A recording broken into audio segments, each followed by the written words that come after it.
Hello guys, അപ്പൊ ഇന്ന് നമ്മൾ പോകുന്നത് കന്യാകുമാരിക്കാണ്. ഞങ്ങളുടെ അമ്മമാരെ എല്ലാ വർഷവും അങ്ങോട്ടേക്ക് മാത്രമേ വണ്ടി ഞാനും അമ്മയുമാണ് പോയത്. അച്ഛൻ വന്നിട്ടുണ്ടായിരുന്നില്ല. എന്റെ അച്ഛൻ നിങ്ങൾ അച്ഛനെ മൊത്തം സന്തോഷം കൊണ്ട് എന്റെ രക്ഷപ്പെട്ടല്ലോ 2 ദിവസത്തേക്ക്, അതിന്റെ സന്തോഷമാണ്. ഇന്ന് ബസ്സിൽ കിടന്ന് എല്ലാവരും നല്ല ഉറക്കമായിരുന്നു. വർഷം പത്മനാഭസ്വാമി ക്ഷേത്രത്തിൽ പോയപ്പോൾ ഒരുപാട് നേരം ക്യൂ നിന്നിട്ടാണ് ഭഗവാനെ ഒന്ന് കാണാൻ പറ്റിയത്. പക്ഷെ പാസ് എടുത്ത് കയറിയതുകൊണ്ട് കുറെ നേരം ഒന്ന് നിൽക്കേണ്ടി വന്നു. 1 മണിക്കൊക്കെ എഴുന്നേറ്റല്ല, അതുകൊണ്ട് നല്ല വിശപ്പുണ്ടായിരുന്നു. ആറ്റുകാലിൽ ചെന്നിട്ടാണ് ഞങ്ങൾ ഫുഡൊക്കെ കഴിച്ചത്. വീട്ടിൽ നമ്മൾ ഫുഡ് ഉണ്ടാക്കിക്കൊണ്ടാണ് പോയത്. ആറ്റുകാലിൽ ചെന്നിട്ടാണെങ്കിൽ നമുക്ക് ഒരുപാട് നേരം നിൽക്കേണ്ടി വന്നില്ല. പെട്ടെന്ന് തന്നെ നമ്മൾ തൊഴുതിറങ്ങി. ഫുഡ് വെച്ച് പോകുന്നതുകൊണ്ട് വെള്ളത്തിന്റെ ഒരൊറ്റ പ്രശ്നം മാത്രമേ നമുക്ക് ഉണ്ടായിരുന്നുള്ളൂ. ഞാനൊരു 4 ഇഡലിയൊക്കെ അങ്ങ് തട്ടി. നല്ല ടേസ്റ്റ് ഉണ്ടായിരുന്നു. എന്ത് ചൂടാണ് എന്റെ ദൈവമേ, മനുഷ്യൻ ചെന്നുടനെ ഒരു സോഡ നാരങ്ങ മേടിച്ച് കുടിച്ച്. 2 ദിവസത്തെ യാത്രയ്ക്കാ പോയത്. എന്തുമാത്രം സോഡയും സ്പ്രൈറ്റും വാങ്ങിച്ചു കുടിച്ചെന്ന് എനിക്കറിയത്തില്ല. ഇനി നമ്മൾ പോകുന്ന സ്ഥലമാണ് അടിപൊളി സ്ഥലം. തമിഴ്നാടെന്ന് പറഞ്ഞാൽ ഭയങ്കര ഇഷ്ടമാണ് എനിക്ക്. എന്താണെന്ന് അറിയത്തില്ല, എനിക്കൊരു പ്രത്യേക സ്നേഹമാണ് നാടിനോട്. തമിഴ്നാട്ടിൽ ചെന്നോണ്ട് നമ്മൾ ആദ്യം പോയത് സുചീന്ദ്രത്തിലാണ്. സുചീന്ദ്രത്തിലെ വെള്ളം, ഈ ചൂട് കാരണം വെള്ളം വറ്റിപ്പോയെന്ന് ഞാൻ വിചാരിച്ചു. പക്ഷെ അതല്ല, എന്തോ പണി നടക്കണം, അവർ വെള്ളം വറ്റിച്ചതാണ്. പിന്നെ നമ്മളൊരു 6 മണിയൊക്കെ ആയപ്പോ കന്യാകുമാരിയിൽ എത്തി. ഇവിടെ വെച്ച് നമ്മളൊരു റൂമൊക്കെ എടുത്ത് നമ്മൾ വിചാരിച്ച പോലെയല്ല കഴിച്ചു. എന്ത് തുള്ളലായിരുന്നു. ഹോട്ടൽ ഇവര് തിരിച്ചു വെച്ചറിയാവോ. ഈ ആടിനെ ഞങ്ങൾ കണ്ട, ഞാൻ ബിജുമാമനോട് ചോദിച്ചു ആടിനെ എന്തെങ്കിലും കെട്ടി വെച്ചാൽ ബിജുമാമൻ പറയാം നാളെ ഇറക്കാൻ വേണ്ടി വെച്ചേക്കുവാണ്.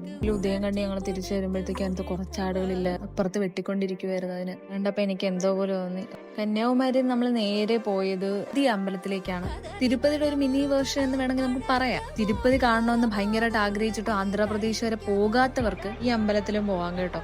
ഇത് സുരാജ് മാമൻ. കഴിഞ്ഞ വർഷത്തെ കന്യാകുമാരി വ്ളോഗിൽ ഞാൻ മാമനെ ഇച്ചിരിയെ കാണിച്ചോളൂ. ഇന്നത്തെ വ്ളോഗിൽ ഞാൻ മാമനെ നന്നായിട്ട് കാണിച്ചിട്ടുണ്ട്. ഈ കൊച്ചു തിരുപ്പതി ഫോട്ടോസും വീഡിയോസും ഒക്കെ എന്ത് രസമാണെന്നോ. ഈ അമ്പലത്തിൽ നിന്ന് നമുക്ക് കന്യാകുമാരി, വിവേകാനന്ദ പാറ എല്ലാം കാണാൻ പറ്റും. വർഷങ്ങൾക്ക് ശേഷം ഞാൻ ഭീമാപ്പള്ളി പോയിക്കണം. പൊന്നോ, എന്ത് രസമാണ് അവിടെ. നമ്മൾ രാത്രിയിലത്തേക്ക് ഫുഡൊന്നും ഉണ്ടാക്കിയിരുന്നില്ല, അതുകൊണ്ട് പുറത്തുനിന്ന് നമ്മൾ പൊറോട്ട വാങ്ങിക്കുക ചെയ്തില്ല. പക്ഷെ നമ്മൾ നേരെ വീട്ടിലോട്ട് വിട്ടു. പത്രമുള്ള ഇന്നത്തെ വ്ളോഗ്.